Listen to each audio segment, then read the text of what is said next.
晒啲傢俬咁啊，開始做緊啲保護，咁就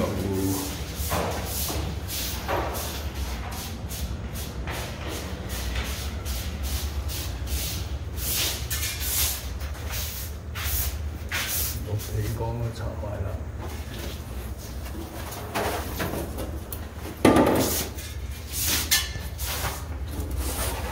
拆嘢師傅開始清牆，咁啊清完牆跟住就會開始做正式保護啦。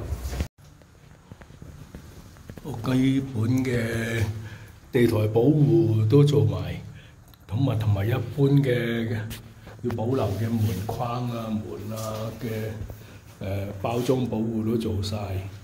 咁樣咧係就而家因為今日禮拜六啊，咁啊呢度做半日啦，咁啊。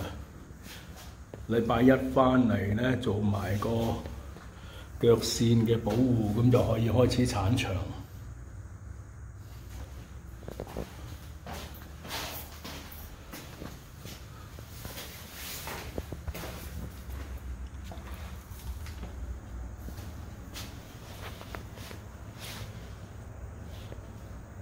咁啊，呢個企缸位已經同已經溝通咗點樣做啦。咁啊，呢度啲門框都係啦，做晒保護，地台都做晒保護，窗台都有。